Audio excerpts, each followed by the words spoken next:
First of all, thank you so much for coming. Thanks for so much taking the time to come see us. I'm Mason AJ from the Aficionados. My first question is, you have done so many different roles, but your distinctive voice style has captured those roles perfectly. But do you sometimes feel that maybe you're stuck in the loop, or sometimes you've unintentionally been typecast as the tough guy character? That has happened in the past. It's usually from the fans' perspective, though. I think there's a while in my career where people called me the guy with the one voice, and I had already done a whole bunch of other much higher and less gnarly type voices. But I've never felt pressure from it either way, honestly, and it certainly hasn't hurt me, I don't think. And from a casting perspective, I just sort of take the punches as they come, and if they want to hire me for the tough guy, I'm very happy to do that. It's all good. Thank you very much. Thank you. Okay. You've portrayed both numerous heroes and villains. What do you like about each? Well, the villains are fun just because it's a great way to burn off some angst and anger, especially driving in LA traffic. So it's sort of a safe way of letting that stuff out without hurting anybody. And also I like diving into the psyche of villains and trying to understand it from their perspective. It sort of gives me a broader global view of when people misbehave, and I try to work on my sense of compassion by doing that. With the heroes, it's always nice to be able to do something that kids can watch and that they're not terrified by, and that satisfies my young boy superhero mentality from when I was reading comics as a child. So they satisfy very different parts of me, and that desire to play heroes or villains can shift from day to day depending on my mood. So, but basically I'll play almost anything. I'm a voiceover. What was it about acting that resonated with you in such a way that you want to make a career out of it? Well, I didn't know it was acting. Honestly, for many years, I had been doing this since I was a little kid, doing voices and creating little scenarios. And I didn't really understand that what I was doing was technically acting. And Mary Elizabeth is the one who, Mary Elizabeth McGlynn right back there, is the one who actually told me that I was an actor after we had completed Cowboy Bebop, and I started getting some feedback from the fans.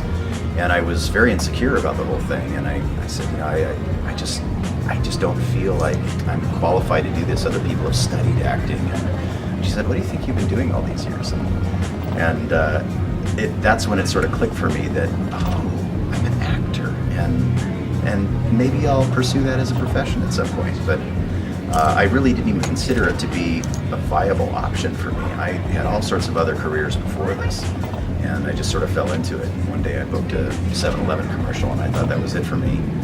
And then the union went on strike. I was out of work for a year and a half and kept my other 3 jobs going on the side to try to support it, and eventually it worked out. So I always advise people who are getting into it, or in anything in the arts, to do what you love, and regardless of whether or not it's a viable career, and then you just won't be disappointed. So I got lucky. So you played a lot of different roles. What do you think was the most, what took like the longest time to really get down to be right? As far as a character development type thing? Well, we don't really have the luxury of working on characters for the most part. Every once in a while we'll have a script the night before or a couple nights before, and we can play with it. But it's not like on camera or theater or movies in general, where you can work on a character for months at a time. Basically, I walk into a studio, they throw me a script and they say go. And so the preparation is really the 25 years of work that I've done prior to walking into that booth. And sometimes even the night before, I'll think I'm coming in to play one character, they'll give me 3 completely different ones and scrap the first one. So prep time doesn't really exist in our part of the business, or at least to a very limited extent. Yes, sir. Star Wars has come back in a really big way, and you've been a part of Star Wars Rebels, not only voicing the Stormtroopers, but the brand new character Garazeb Aurelios. Yes. How did you approach doing that role, and do you think there's a possibility we might get to see Zeb appear in any of the upcoming spin-offs or new Star Wars films? Oh man, I would love to see that happen. I don't really care to be on camera, but I wouldn't mind voicing it. It'd be amazing. Doing anything in the Star Wars universe is incredible. I've been part of the game franchise for many, many years as Stormtroopers and many other characters, but to actually get to work on a Star Wars series brought it to a whole different level for me. And as a fan of the original franchise, I was there in 1977 when the first film made it to the theaters. I was there opening day. I think I saw it 4 times in a row. I've been a fan all these years, and I was incredibly excited to work on the games. But when I found out that I was actually working on the series, I did a 8-year-old fangirl scream, pretty much. And that has continued internally throughout this whole process. It really is a whole different level of fandom, and I learned so much by coming to conventions and hearing everybody's experiences of Star Wars and how it's affected them. So just to be part of that community is humbling.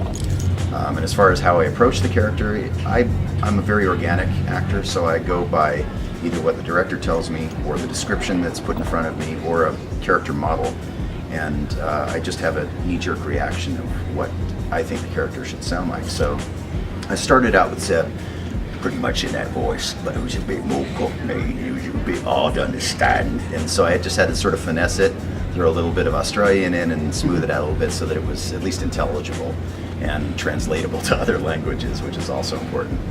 So we nursed it though, and the team behind it, Dave Filoni and his crew, are geniuses at this stuff. So I just trusted them and do what they tell me.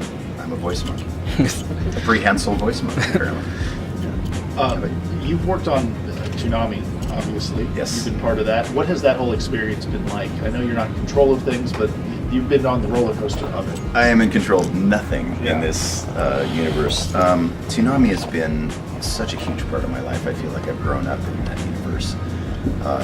When it went off the air, I cried. When it came back on the air, I celebrated with everybody else. I was part of the Twitter storms to bring it back. The fans are really what brought it back. It was my first experience of the power of the fandom to actually bring a show back on the air that had gone off. I was just there this morning at Adult Swim Studios, and we recorded the next upcoming episode of Toonami, and it was like full circle. Every time I see those guys, it's like coming home. They're family to me. Some of them I've been working with for years over the phone and I've never met in person.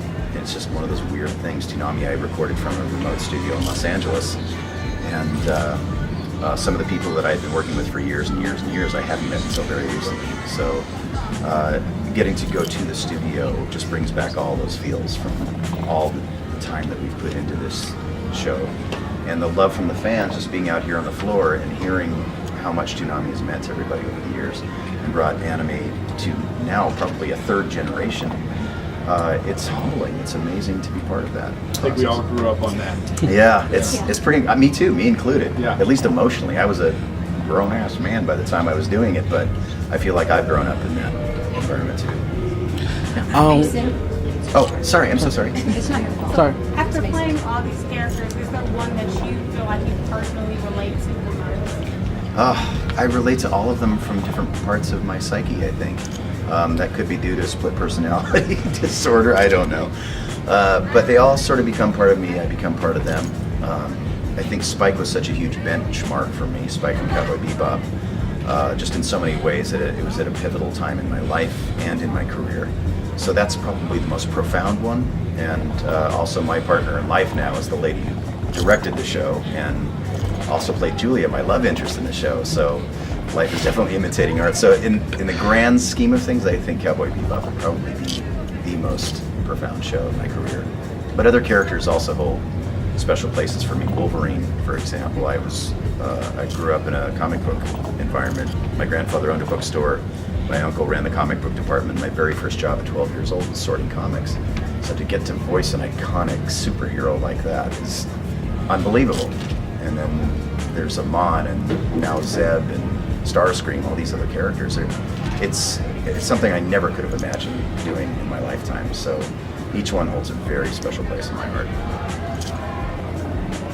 So, with your villain characters, you're especially known for giving them heart and for using your voice to explore, give them a sense of more motivations beyond just good and evil. But with some of the hero characters like Spike and Mugen that you play, they have a very nihilistic point of view. How do you feel? How do you go about approaching the less traditional, more anti-heroes of your characters? Well, fortunately, most of it's in the writing. I don't really have to do too much other than not screw up what's already put in front of me. So I don't really have to think about that too much, but if it's there on the page, I'm going to go as deep as I can within the parameters of what I'm allowed to do. I love exploring sort of an out-of-the-box perception of the world. That's my favorite thing to do, actually, because it's easy just to go along with the norm, but when you've got a character like Spike, who's not even sure if he's alive or dead sometimes, it's an amazing thing to explore the world from his perspective. It's an interesting thing, and it makes me look at my life, too, differently. Thank you. Thank you. You spoke earlier about times where you held multiple jobs, like the writer's strike where you weren't able to act for a year and a half. What were some of the things that you did in order to stay positive and stay focused during those times? I kept working, honestly. I kept working. I meditated, too. That was a huge thing. I did a lot of personal growth work and meditation, and I still do that now. That really helped me to keep centered and not to give up and not to go crazy, because this business can make you nuts. But I worked. I'm a hard worker. I like to be working all the time, so I would just take on any kind of jobs that I could to sort of keep me moving in a forward direction. And I've had a lot of terrible jobs in my life, but every single thing that I've done has really helped this career. I have experience doing some really awful, weird things. So, and you never know when that's going to come into play, especially if I'm doing like a loop group for a movie or a TV show. They'll say, does anybody in the room know anything about filling fire extinguishers? And I'll go, yep. Anybody know about deskunking dogs? Yep. Anybody know about picking up condoms in the back of a movie studio? Yep, that was my job. Yep, did it. So who knows? You never know. Even the most menial of jobs may pay off, no matter what you do. Thank you very much. Thank you. Your gentleman had told me I have to tell you. Okay, thank you. I do Hey, have thank plenty you. of Thank you so much. I really appreciate it. Oh, yes. What? Oh, yeah, together. Okay. All right. I just. All right. See what you did? That's why I didn't want you to.